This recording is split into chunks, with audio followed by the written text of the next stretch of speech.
D'abord, je suis très content parce qu'on va œuvrer en faveur de la parité. Voilà, c'est bien. Donc, en commençant... Voilà, il y a des ferventes supportrices dans la salle. Donc, en vous commençant par vous introduire, excusez-moi, un bref rappel sur les réseaux intelligents pour qu'on s'accorde sur le sujet qu'on va évoquer ensemble.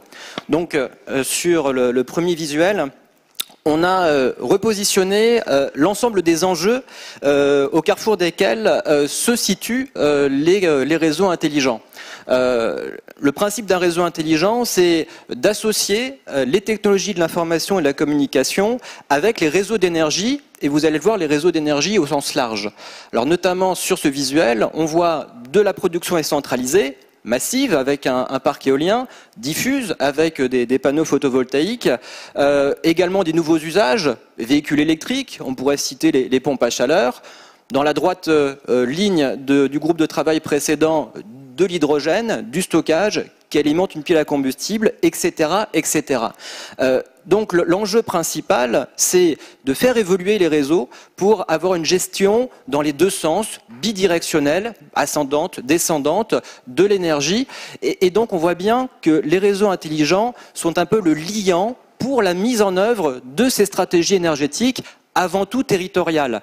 Donc voilà les différents éléments qui vont être constitutifs finalement des smart grids et de leur fonctionnalité. Et je vais donc passer la parole à Solène pour nous exposer, nous dresser le contexte lié au réseau intelligent en Nord-Pas-de-Calais.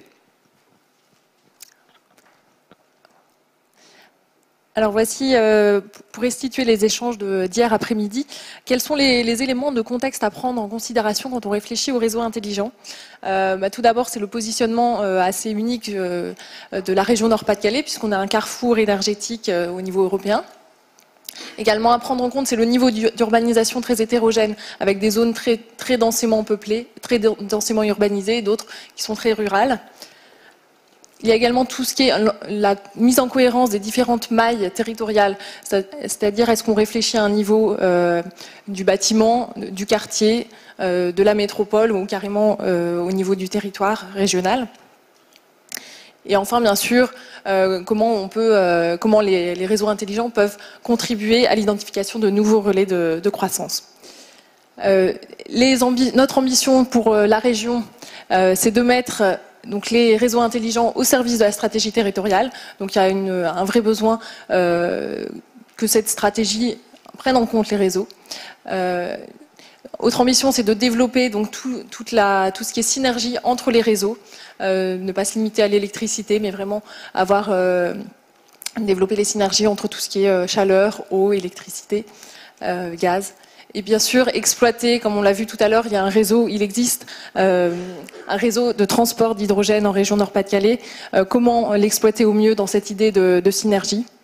Et enfin, bien sûr, prendre en considération ces soucis de développement socio-économique au niveau de la région pour développer une expertise qui puisse être utilisée dans la région, mais aussi exportée.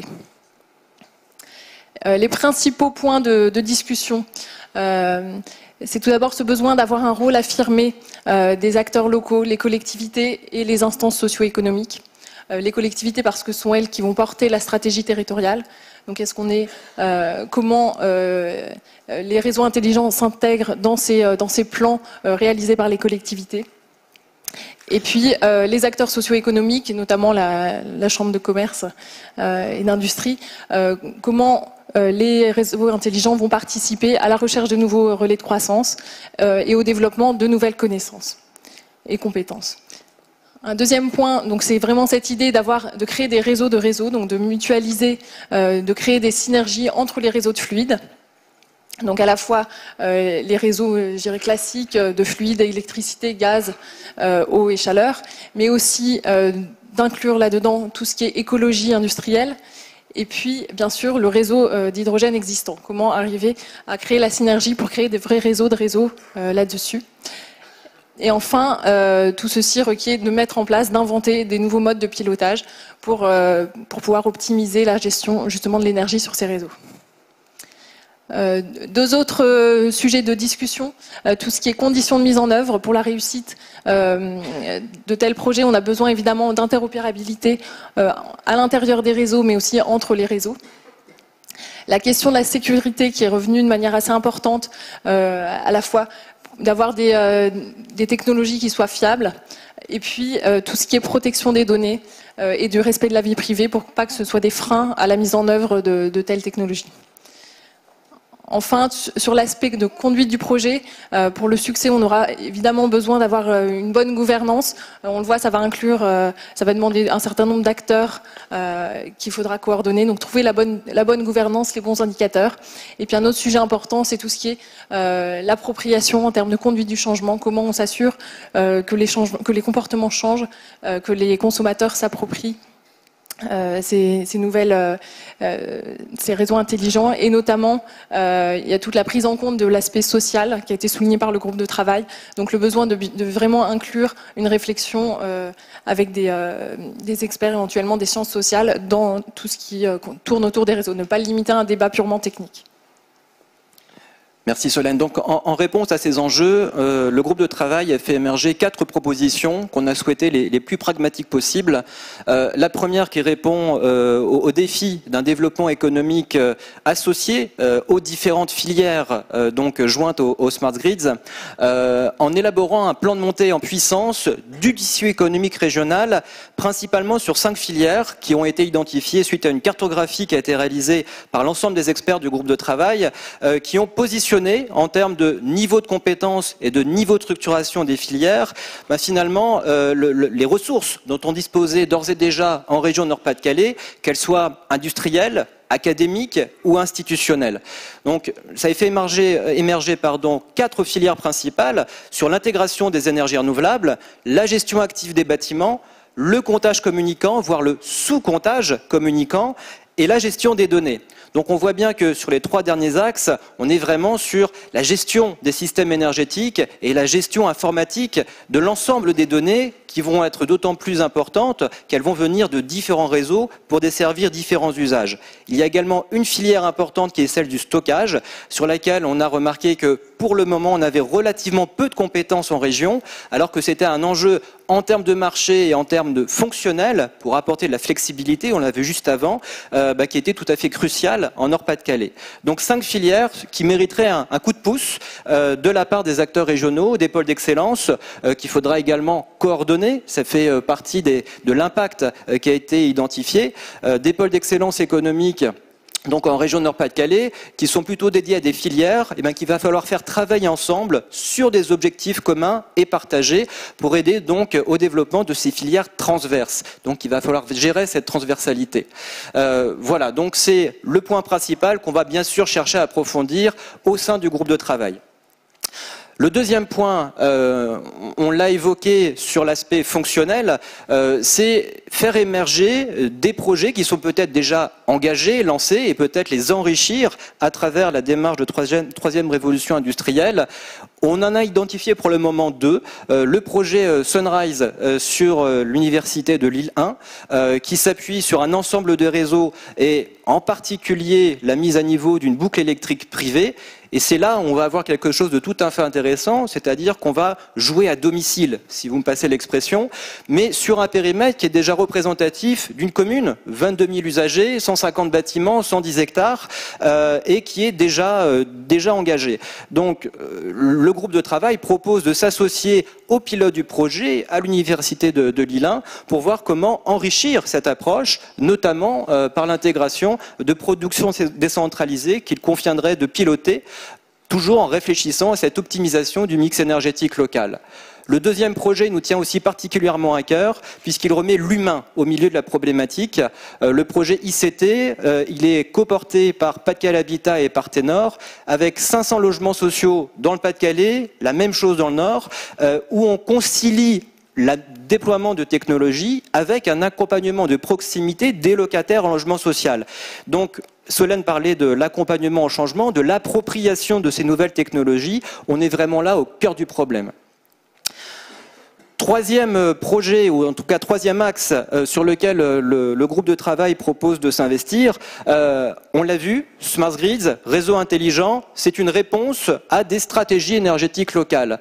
Donc la proposition du groupe de travail, c'est de se faire la main sur des cas d'école en s'associant à des réflexions associées notamment à des projets d'écoquartier pour voir comment intégrer des fonctionnalités pertinentes à la maille locale, qu'elles soient associées à des énergies renouvelables, à la maîtrise des consommations, à des nouveaux usages comme l'électromobilité, et donc intégrer les smart grids dès la conception de ces projets. Ça nous semble tout à fait fondamental. Il n'y a pas de modèle type de smart grids. Chaque smart grid et chaque réseau intelligent est une réponse à une problématique énergétique locale. Donc quelques points d'attention. Donc c'est favoriser la concertation amont avec la collectivité puis l'aménageur et analyser différents scénarios d'aménagement au regard, et là c'est crucial, de la planification énergétique. Si la collectivité, j'allais dire, souhaite mettre de l'innovation au sein de son quartier, il faut qu'elle ait une vision claire de son ambition énergétique et de sa feuille de route. Quatrième point qui a émergé lors des discussions qu'on a eues avec Jérémy Rifkin et son équipe, c'est la mise en place de nouveaux services énergétiques mutualisés. Solène rappelait l'enjeu qui nous a semblé primordial d'associer les différents réseaux, d'avoir une gestion donc mutualisée entre ces différents réseaux. Ça questionne bien entendu à la fois le schéma de gouvernance et la mise en œuvre. Comment est-ce qu'on va piloter des réseaux d'électricité, de gaz, et derrière gaz on entend bien sûr gaz naturel, mais aussi hydrogène, mais aussi biogaz, des réseaux de chaleur, donc y compris chaleur fatale pour répondre à madame, donc c'est-à-dire des réseaux basse température qui vont venir par exemple collecter les eaux de refroidissement des sites industriels, peut-être associés à des pompes à chaleur électriques. Donc là aussi, on voit qu'on a un mix de technologies et derrière des méthodes de pilotage à réinventer pour travailler à une maille globale entre l'industrie, le tertiaire, le résidentiel, associer le bassin industriel et le tissu urbain. Quelques prérequis, c'est avant tout de définir une méthodologie qui soit pertinente, rencontrer les maîtres d'ouvrage, associer les acteurs de la formation à tout niveau.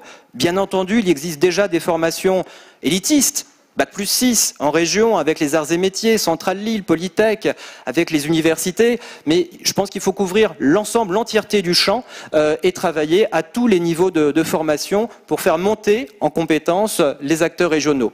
Et bien entendu, point crucial, capitaliser le retour d'expérience, celui qu'on aura de manière endogène en région Nord-Pas-de-Calais à travers la TRI, quitte à pouvoir l'exporter ensuite au-delà des frontières régionales, mais également s'inspirer de certains modèles d'organisation, notamment au Danemark, en Allemagne, qui ont déjà associé des acteurs économiques, des collectivités, pour la mise en œuvre de ces réseaux intelligents.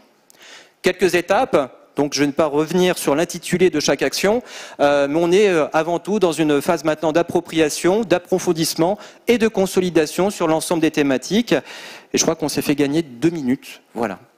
Merci beaucoup.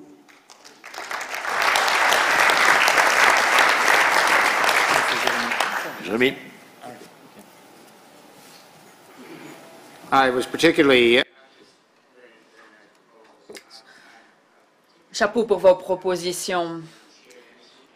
J'aime beaucoup ce que vous avez dit par rapport aux services énergétiques partagés. C'est un point qui m'intéresse vraiment au plus haut point. Cet Internet de l'énergie, c'est le centre névralgique, vraiment, qui va nous permettre de mettre la main sur des données que l'on va utiliser pour formuler des algorithmes.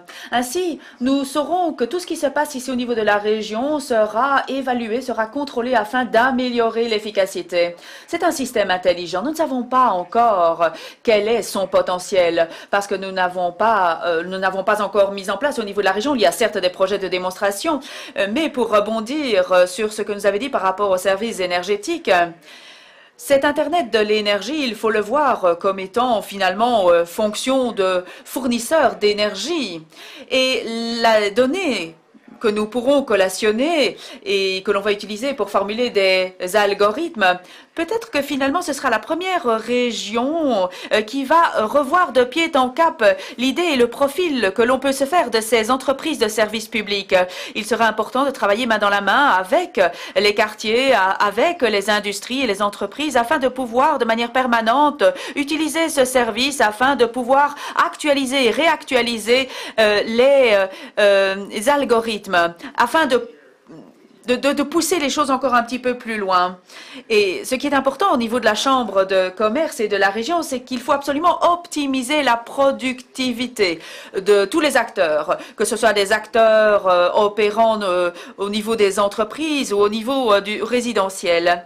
Et donc, il est important de pouvoir maintenant parler non plus de responsables de l'information, mais de responsables de la productivité. Je l'ai introduit chez Cisco à Berlin et je crois que cela va vraiment faire tache d'huile. Un responsable d'information, ok, ça convenait lorsque on parlait uniquement de l'information, mais maintenant nous avons vraiment un Internet de l'énergie. Il est important de ne plus parler de responsable de l'information, mais de responsable de la productivité.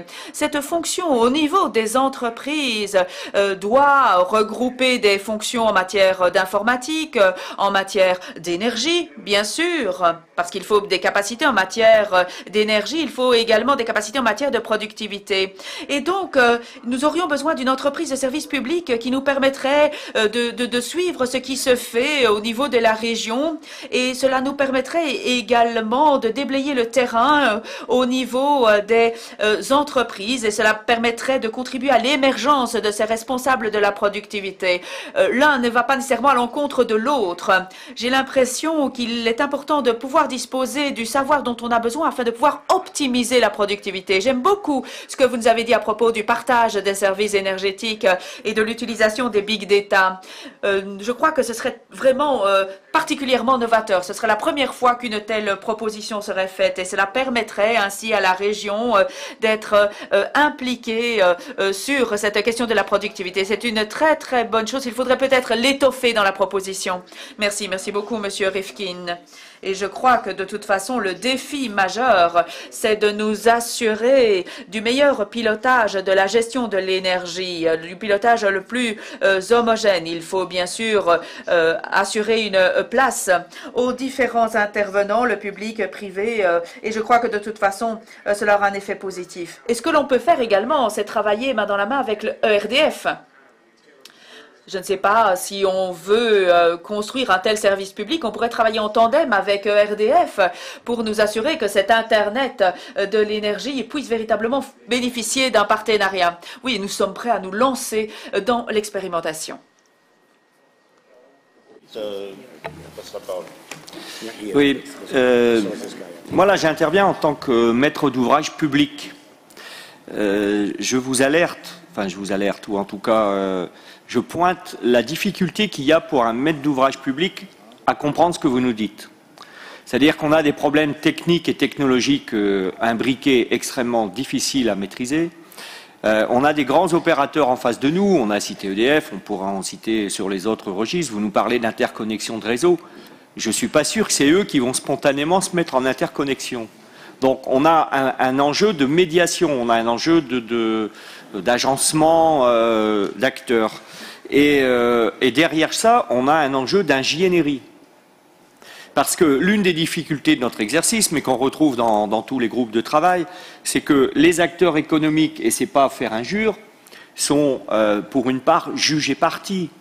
Quand vous êtes maître d'ouvrage public, vous avez besoin d'un regard relativement indépendant, expert, qui va vous permettre de poser les bons choix et qui va vous permettre d'être, on dit, le maître d'ouvrage doit être fort face aux différents opérateurs. Et il me semble qu'aujourd'hui, on n'a pas vraiment ces métiers-là disponibles. On n'a pas vraiment ces types de conseils pour les opérateurs. Et comme on est dans une entrée par les territoires, alors on va chercher des centres ressources, on va chercher des assistants à maîtrise d'ouvrage. Je pense que un des éléments clés du déblocage de ces questions, c'est d'avoir un niveau intermédiaire qui permet de garantir aux maîtres d'ouvrage un dialogue où il ne sera pas en insuffisance professionnelle par rapport à ses compétences, et où en même temps on amènera les grands opérateurs à travailler ensemble. Parce que de mon expérience, c'est quand même très très compliqué de les faire sortir de leur chapelle. Et c'est pas agressif ce que je dis là, hein, c'est chacun est vraiment. Et puis c'est la compétition aussi. Donc faire travailler les autres, pour être encore plus cru, faire travailler les opérateurs de l'électricité et du gaz, c'est pas si simple. Hein, c'est basique ce que je dis. Mais quand vous êtes maire et que vous êtes maître d'ouvrage, vous vous confrontez à ces questions-là. Merci Monsieur Caron. Effectivement, c'est un point crucial qui a été pointé dans le groupe de travail. C'est à la fois la création de nouveaux métiers qui sont associés à cette gestion mutualisée inter-réseau, en travaillant sur des questions, j'allais dire, très opérationnelles d'interopérabilité. On n'a pas du tout la même réactivité entre un réseau électrique, un réseau de gaz, un réseau d'eau usée, etc. Donc il faut finalement inventer ces nouveaux métiers d'agrégateurs. Je ne parle pas du métier d'agrégateur au sens, j'allais dire, modèle tarifaire du terme, mais agrégation de données et agrégation interpilotage optimisé suivant différents critères. Critères prix, critères proximité, critères efficacité environnementale. On est dans la révolution industrielle et je pense qu'on est au cœur justement de cette innovation en termes de nouveaux métiers. Donc à la fois travailler sur le métier d'ensemblier. Effectivement, on l'a dit dans le groupe de travail, indépendamment, ce sont des technologies qui fonctionnent bien, mais qu'il faut optimiser pour les faire travailler encore mieux ensemble. Donc là aussi, il y a de l'intelligence collective, pas seulement informatique, à mettre au sein du système. I think just to follow up. Oui, pour rebondir sur ce que vous venez de dire par rapport à l'expertise. Si, au niveau régional, nous avons une autorité qui peut être responsable. Je ne sais pas, moi, ça peut être une instance autogérée, placée sous la houlette du gouvernement. Ça ne doit pas nécessairement être le gouvernement, mais elle serait responsable du collationnement de données, de la formulation des algorithmes.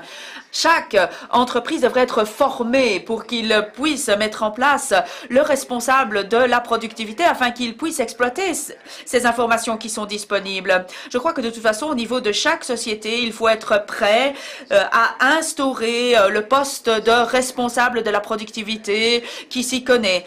Cela va nécessiter bien sûr une formation. Et là, vous aurez besoin des universités. Il est important, j'insiste, il faut passer de poste de responsable de la formation à un poste de responsable de la productivité. Tout le monde en ressortira gagnant. Parce que ce qui est capital, ce n'est pas la gestion de l'information uniquement, mais c'est la gestion de l'information qui gère la logistique. Et c'est là que cela vous permettra d'enregistrer des gains de productivité. Conseiller en énergie partagée, je pense aux économes de flux au sein des collectivités. Voilà, c'est peut-être ces métiers-là, finalement, sur lesquels il faut rebondir, les agréger, les faire monter en compétences. Non, mais là, on peut jouer un rôle réel dans la mise en place de ce master plan. On peut véritablement, que ce soit les représentants des collectivités, que ce soit les représentants du monde de l'entreprise, on peut parfaitement mettre un outil en commun. Alors, j'ai 3 demandes d'intervention pour le moment. Yeah, thank you. My name is Temen. Je suis Temen Lam, je viens de DNV Kema. 2 remarques. Tout d'abord,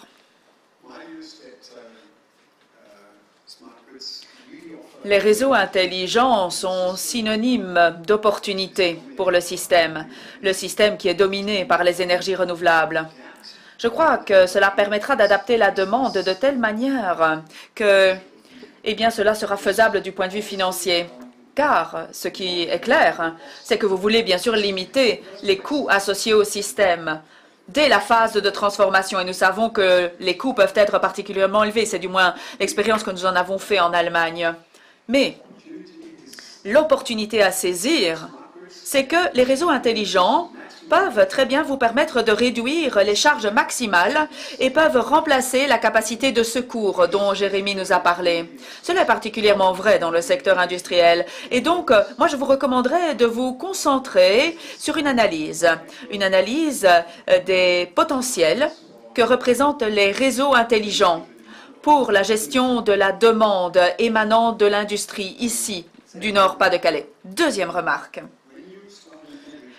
Lorsque vous mettez en place un système de transformation, il y en a qui en ressortent gagnants et il y a malheureusement des perdants. Il y a des entreprises qui se spécialisent dans le solaire et dans l'éolien. Il y a des tarifs de rachat. Mais si nous parlons d'une augmentation, et je ne parle pas uniquement ici d'une augmentation de 5%, mais plutôt de 20 à 25% d'augmentation, alors à ce moment-là, désolé, mais le problème, c'est que pas mal de personnes ne seront plus en mesure de vendre leur énergie conventionnelle. Dans une économie de marché, il y a toujours des gagnants et des perdants. C'est normal, c'est la vie. Mais nous avons besoin d'une institution réglementaire qui puisse atténuer, d'une certaine manière, ce conflit d'intérêts. Et je ne peux répéter encore une fois, comme j'ai déjà fait lors du groupe de travail, que l'adoption de réglementations est tout à fait capitale pour assurer la transition énergétique. Il faut absolument faire participer les principales instances en matière de réglementation. Il faut absolument adopter une réglementation portant sur le réseau et qui permettra aux réseaux intelligents de pouvoir se développer. Je crois que cela devrait être un autre sujet sur lequel plancher. Étant donné la réglementation qui existe à l'heure actuelle pour les réseaux en matière d'incitants, vous ne pourrez pas trouver les investissements nécessaires pour les réseaux intelligents, même s'il y a des options qui ne coûtent pas tellement cher et qui vous permettraient d'introduire un système intelligent fonctionnant à l'énergie verte. Merci. Merci, Sandrine Rousseau, vice-présidente enseignement supérieur et recherche. Et c'est à ce titre-là que je prends la parole pour dire que là, je vous remercie beaucoup du travail qui a été fait, où vous intégrez notamment les questions de recherche et d'enseignement supérieur. Sur les autres groupes de travail, je pense que cette dimension recherche et enseignement sup est à creuser encore un peu davantage, parce que l'idée, c'est que la révolution industrielle que l'on met en place est une révolution industrielle dynamique, qu'elle progressera, qu'elle s'améliorera au cours du temps. Et pour ça, il faudrait identifier, à mon sens, des projets de recherche, des sujets de recherche qui puissent du coup être soutenus dans une stratégie régionale de soutien à la recherche beaucoup plus large. Idem pour la formation continue comme initiale. Je pense qu'il faut identifier beaucoup plus clairement, ou peut-être que ça apparaît dans les documents que je n'ai pas vus, hein, c'est possible, mais peut-être identifier plus clairement les formations que l'on devrait, enfin, du moins le travail que l'on doit mettre en place sur ces formations pour que cette révolution industrielle soit mise en place maintenant, mais surtout qu'elle perdure et s'améliore. Éric Lelguen de Bouygues, je voudrais revenir sur ce qui a été dit et la difficulté pour l'aménageur d'appréhender le smart grid, parce que c'est quand même quelque chose de récurrent. Alors, je partage plusieurs des éléments. Je pense que le smart grid n'a pas forcément été bien expliqué. Dans cette salle, tout le monde comprend parfaitement les logiques d'efficacité énergétique, probablement un peu moins bien la logique de smart grid. Ça, c'est le premier point. Je partage aussi ce qui a été dit par le groupe de travail, à savoir que la problématique est complexe, mais elle doit être envisagée par l'aménageur dès la phase amont. Et le troisième point, et ça a été dit aussi, le smart grid, c'est une mutualisation. C'est une mutualisation de réseaux d'énergie, c'est de l'efficacité énergétique, du réseau de chaleur, du réseau électrique. Et un opérateur n'est pas forcément le mieux placé pour avoir cette approche globale, parce qu'il va avoir assez naturellement tendance à favoriser l'une ou l'autre des approches. Alors, en ce sens, et pour rejoindre ce qui a été dit, je voudrais mettre en avant une initiative qui est celle de la CCI de la région PACA, donc où ils ont eu exactement la même problématique. Donc ils ont monté ce qu'ils appellent une charte Smart Grid, qui est un document qui n'est pas parfait, mais qui est un document qui a le mérite d'exister et qui décline au niveau des écoquartiers. Et ils ont créé, pour reprendre ce que disait monsieur, 2 nouveaux métiers, donc un métier d'AMO Smart Grid et un métier de bureau d'études Smart Grid qui vient aider, comme les bureaux d'études énergie traditionnels, parce que l'aménageur, et je discutais avec Christian De Villiers par exemple, rencontre exactement les problèmes que vous mentionnez. Oui, merci pour l'intervention. Effectivement, dans le groupe de travail, cette charte a été évoquée, d'autant plus que Laurent Schmitt d'Alstom Grid était partie prenante et contribuait à Nice Grid, un des démonstrateurs. Et d'ailleurs, 2 choses. Les démonstrateurs qui sont engagés, à peu près une trentaine en France, on voit bien qu'ils associent des acteurs d'horizons différents, que ce soit des équipementiers, des fournisseurs de matériel, de solutions, des distributeurs, des fournisseurs, des représentants des collectivités, des clients finaux. Donc on est vraiment en train de re-questionner ces modèles d'organisation, de gouvernance, alors régulatoire peut-être après, regardons projet par projet quelques cas d'école. Voilà, donc ça c'est un point qui me paraît tout à fait crucial, justement à instruire au sein de ces démonstrateurs. Encore une intervention, oui, madame. Oui, je voudrais revenir sur la question de la coordination des réseaux, sur la façon de favoriser leur interopérabilité et la question qui a été posée sur la maîtrise d'ouvrage public. Donc je participe à ce groupe de travail sur les smart grids.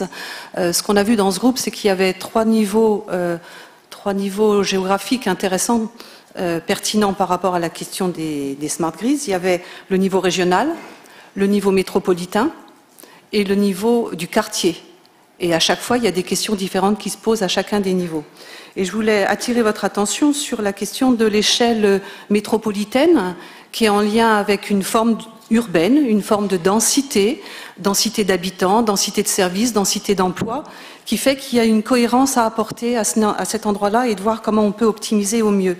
Et je pense que la préparation de la nouvelle loi sur les compétences, sur la décentralisation, peut être une opportunité pour poser la question de l'autorité des réseaux à l'échelle d'une agglomération. Et c'est quelque chose qu'on est en train de discuter, d'approfondir sur ce sujet, puisqu'il y a la compétence à la fois sur le réseau d'eau potable, d'eau usée, d'électricité, de gaz, de réseaux de chaleur, des résidus urbains, et on voit qu'on peut mettre en lien ces différents réseaux, mais qu'il faut avoir cette possibilité juridique de pouvoir les articuler, alors que pour l'instant, chacun des sujets fait l'objet d'une maîtrise d'ouvrage, une autorité organisatrice, si je peux dire, différente. Donc cette évolution de la loi peut être l'opportunité d'apporter cette facilité de cohérence. Je pensais aussi à la question de la planification qui a été évoquée dans la présentation et sur laquelle on est en train de travailler. On voit qu'on a une difficulté pour travailler sur un cahier des charges en tant que position de maîtrise d'ouvrage public. On voit qu'il y a des savoir-faire sur chacun des réseaux, mais qu'on ne trouve pas nécessairement dans les collectivités sur ce qui concerne l'énergie. On l'a au niveau de l'eau potable, de l'eau usée. Par contre, sur les questions d'énergie, on n'a pas encore ce savoir-faire pour écrire des cahiers des charges, pour voir comment on doit prescrire des éléments de planification sur un quartier. Mais ça, on sait où trouver l'information pour acquérir une forme de savoir-faire pour écrire ce cahier des charges. Par contre, il y a un pan sur lequel il faut qu'on travaille, et on va donc le travailler sur les projets d'écoquartier qu'on a proposés au groupe. C'est cette question d'interopérabilité entre les réseaux. Comment ça peut s'écrire dans un cahier des charges de planification? Et là, la maîtrise d'ouvrage public a toute sa place. Et enfin, donc, je voulais dire qu'on travaille spécifiquement sur le quartier de Lurgnur, sur cette question de gouvernance. Justement, il y a à la fois la question de la gouvernance et il y a la question d'écriture d'un cahier des charges de planification sur lesquels on va apporter des éléments nouveaux. Et plus que la charte, effectivement, qui a été évoquée côté CCNI, c'est bien le cahier des charges fonctionnel qui pose question. Une toute dernière intervention. Ce sera la dernière pour ce sujet. Okay, thank you very much. Merci. Je viens de Tecnalia, un centre de recherche basé en Espagne, et je tiens à remercier mon collègue de DNV Kema. Merci beaucoup de sa remarque sur la réglementation portant sur les réseaux intelligents. Cela est tout particulièrement capital pour les réseaux de distribution. Une fois que l'on étoffe sa capacité et qu'on dispose des ressources énergétiques nécessaires, il y a de nombreuses questions qui se posent, il y a de nombreux avantages que l'on peut retirer d'une bonne réglementation. Par exemple, la capacité d'une configuration autonome des réseaux dépend de quoi? Dépend de la réglementation, bien sûr. Et donc, tout dépend, bien sûr, de ce que vous pouvez faire dans le cadre de la réglementation portant sur votre réseau. Il faut absolument que les régulateurs puissent faire passer les bons incitants, que ce soit des incitants techniques ou que ce soit des incitants économiques. Un exemple. Une remarque très importante a été faite sur la sécurité des réseaux. Il a été dit que les TIC doivent, bien sûr, être sûrs. Mais il est important également que cela puisse contribuer à l'autonomie des régions. Je crois que des projets pilotes se sont déjà engagés dans cette voie et c'est une excellente chose parce que c'est une excellente opportunité. Et des autorités organisatrices sur la distribution et les réseaux.